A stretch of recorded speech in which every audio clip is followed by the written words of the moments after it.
So I just got off Twitter and I was reading a thread on how to stay focused. And it was basically written for engagement bait. Like there's no facts in there, there's no actual useful information. It's just like tiny quotable tidbits that make it easy for someone to retweet and act like they're big brained. So I decided I would make this video and actually give some useful tips on truly focusing. So I started my entrepreneurial journey like 6 or 7 years ago now at the age of 17. And my biggest struggle throughout that time was focusing on the work I had and focusing on the mission that I set for myself. So in this video, I want to outline the best strategies that I've used in order to stay focused on both of those things. Now, the first one is what I call horse blinders. And if you've ever watched a horse race or even a horse carriage, then you've probably noticed that the horses wear little blinders on their side. And that's so they can have tunnel vision. It basically means that they can only see what's directly in front of them and nothing else. It's also the same reason that some boxers will have their hands up like this. It's so they can see where the punches are coming from straight ahead. And this is basically what I do as well. I'll either wear a hoodie, like an oversized hoodie, and then I push it all the way forward. That way all of this is like blocked out and I can only see the screen. And I turn my lights off in the office so that I can only see the screen and my keyboard, which lights up. That's the horse blinders method, or whatever corny name you want to give it. That's just what I use to remember it. The second strategy is kind of using the Charlie Munger method.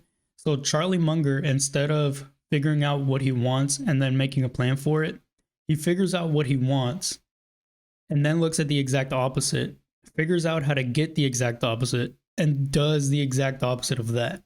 And that might sound complicated because I explained it way worse than he does, but it's actually a lot easier of a strategy. So if you work through it, we want to focus. What's the opposite of focus? It's distraction. How do you get distracted? Boom, boom, boom, boom, boom. So just do the opposite of that. And that's basically the strategy I have now. If you want to focus, just remove distractions, right? The way I do that is with a simple app called Super Focus. Let me show you.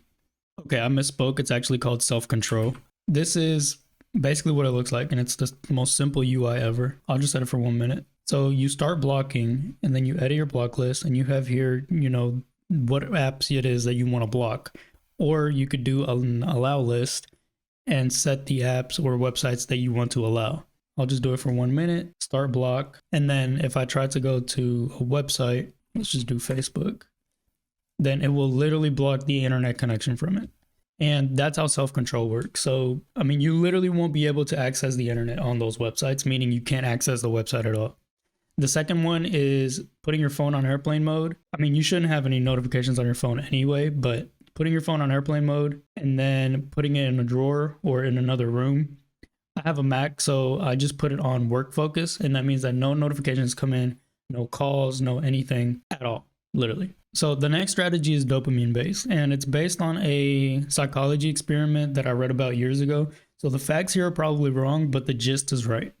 And basically you have 4 different types of behavior reinforcements: positive punishment, negative punishment, positive reward, negative reward. So positive means you add something and negative means you take away. For example, if I have a 2-hour work block scheduled and I only work for an hour and a half, I should be punished, right?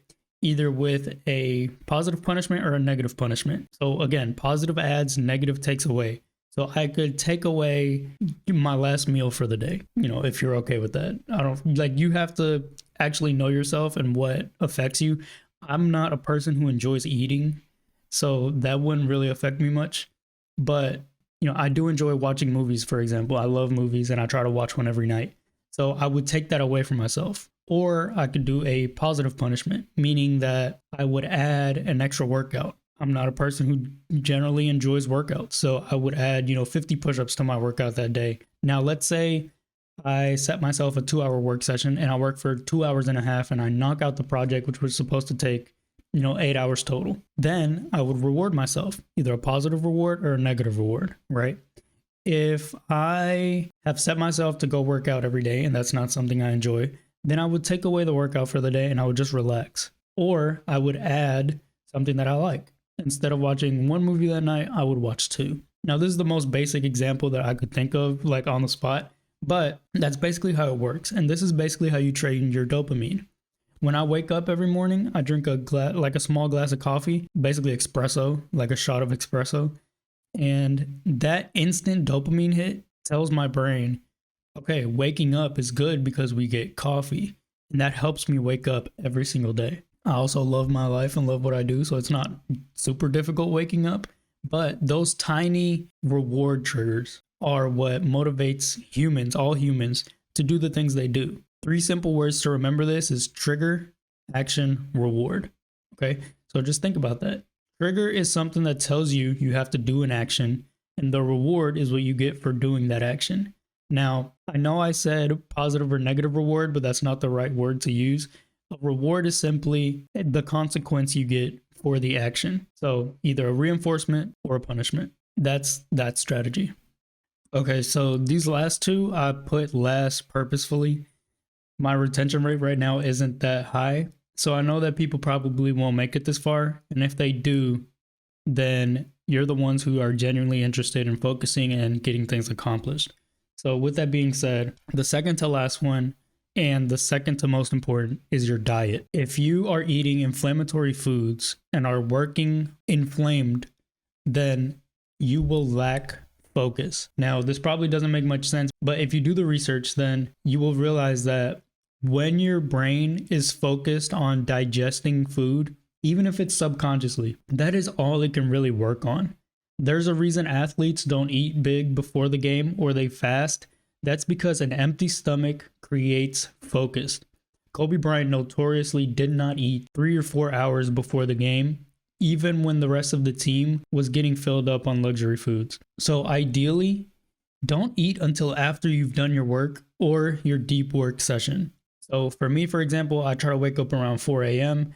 I quickly shower and then I sit down to work around 4:30. From 4:30 to 8:30 or 9, I try not to digest a single thing other than coffee and water, because trying to digest those things will literally hinder your focus 10,000 fold. So keep your diet in check. And then the second one is your purpose. So make sure that the mission you're working on is actually something you care about. Now, I'm not going to get all preachy on you, but if the thing you're working towards is money, that might work short term, but long term, it's not going to fulfill you, and eventually you'll lose focus and motivation for it. Make sure you have a mission that's greater than life, something literally unattainable, or at least extremely difficult that will take decades to achieve. Again, I don't want to get super corny, but look at Elon Musk, for example. His mission is to build a sustainable life on Mars. There's a reason he's one of the most successful, focused people on Earth, and it's because he's grinding to a 30, 40, 50, 60, 200-year mission, something that he may not even be around to see fulfilled, but that's what he's working towards. So keep your diet in check and make sure your mission is worth fulfilling, because otherwise, literally, you won't physically be able to stay focused and your brain just will stop caring eventually. So those are the tips I have for staying focused that have served me well. If you enjoyed them, if you've tried them, or if you have different ones, let me know in the comments. And yeah, thanks for watching. Peace.